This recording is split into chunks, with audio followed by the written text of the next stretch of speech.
Salut à tous, aujourd'hui on se retrouve pour apprendre à faire du produit vaisselle. Tu vas voir, c'est comme le Sun, le Finish ou je sais pas quel autre produit tu utilises pour ta vaisselle, mais on va apprendre à faire ça en beaucoup plus simple, en beaucoup plus bio, et tu vas voir qu'en fait c'est vraiment pas compliqué.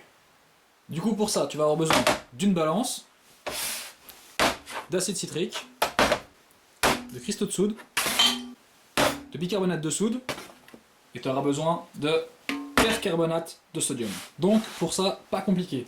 On va avoir besoin de ces 4 produits en quantité équivalente. Donc une proportion 1/4, 1/4, 1/4. Ok. L'important, c'est vraiment que tu travailles dans un endroit sec, ou en tout cas sans eau. Sinon tu vas voir, c'est la merde.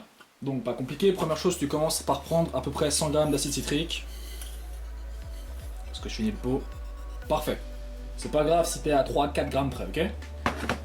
Ensuite, tu prends tes 100 grammes, tu les mets dans ton pot de base. Ok, j'ai juste pris une casserole parce que j'avais pas d'autre récipient. Tac. La table est bien à 0. Ensuite, tu fais pareil avec le bicarbonate de sodium. Tac, 100 grammes.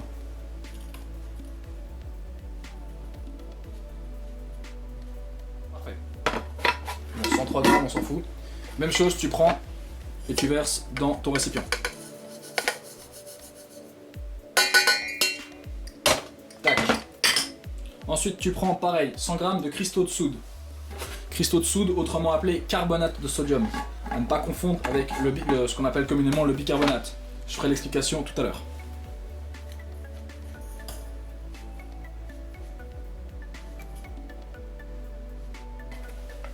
Et tu finis par le percarbonate de sodium.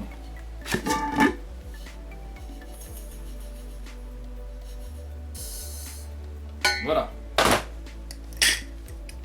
C'est bête à dire que ce soit simple, mais là dans mon pot j'ai vraiment les 4 ingrédients qui font que c'est super simple d'avoir un produit lessive. Dernière opération, une fois que j'ai mis tous mes ingrédients, je shake un coup. Et voilà. Là maintenant j'ai plus qu'à mettre ça dans ma machine et ça va marcher nickel. Et alors comment ça marche? Premièrement, les cristaux de soude, à ne pas confondre avec la soude caustique, ça c'est autre chose. Les cristaux de soude, on parle bien du carbonate de sodium, Na2CO3. Le iocarbonate, il a cette propriété basique et hydrolysante, c'est-à-dire qu'il va pouvoir hydrolyser, donc mélanger les graisses avec l'eau. En gros, pour faire simple, c'est-à-dire que ta molécule d'eau, qui a une certaine polarité, et ta molécule de gras ne sont pas amies. Et en gros, le carbonate de sodium, lui, il va arriver au milieu et il va faire la liaison.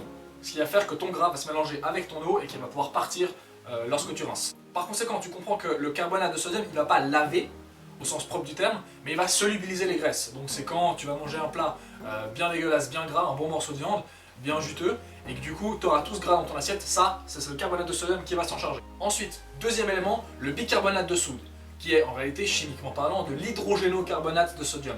C'est-à-dire qu'il contient l'ion sodium et l'ion hydrogénocarbonate. Lui, il va servir d'un côté à adoucir ton eau, c'est une sorte d'adoucissant, et d'un autre côté, il va être abrasif pour tes assiettes, donc c'est ça qui va un peu nettoyer, polir. Troisièmement, tu vas avoir le percarbonate de sodium, c'est comme le carbonate, c'est du percarbonate, sauf qu'il contient en plus 3 molécules d'H2O2, c'est de l'eau oxygénée. Donc c'est ce qui va rendre ta réaction oxydante. Le percarbonate de sodium, une fois dissous dans l'eau, il va donner du carbonate de sodium, comme on avait avant, et de l'eau oxygénée, ou de l'oxygène actif, ce qui va avoir un effet agressif et qui va pouvoir laver tes assiettes. Ensuite, l'acide citrique, il va pouvoir réagir avec le bicarbonate, ainsi avoir un effet détartrant et également pouvoir tendre le pH vers quelque chose d'un peu plus neutre. Parce que là, on va mettre 3 bases pour un acide. Alors oui, tu te dis, c'est beaucoup trop simple pour que ce soit possible. Et pourtant, si tu prends ton étiquette de ton produit lessive, tu vas retrouver les mêmes produits. Parfois en proportions différentes, ou des fois tu n'auras même pas les proportions.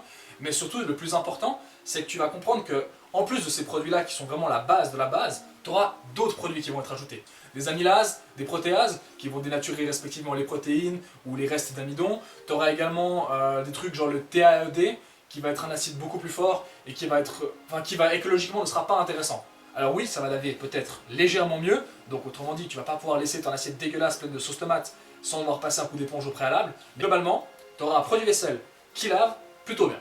Du moins je crois. Donc, on constate ma vaisselle qui est sale, pas mal grasse et tout. J'ai mis toutes sortes de trucs, casserole, couteau, fourchette. Voilà. J'ai mis 2 cuillères à café dans le truc pour le produit. On ferme. On lance un programme. Et voilà.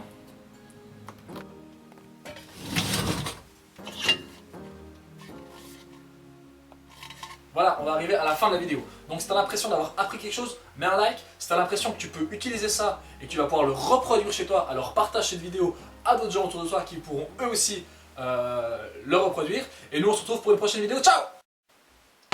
Petit bonus, en début de vidéo, je t'ai dit qu'il fallait bosser de façon sèche et sans liquide. Voilà pourquoi, si à la place de l'acide citrique sous forme de cristaux, tu décides de dire tiens, je prends du jus de citron, voilà ce qui se passe.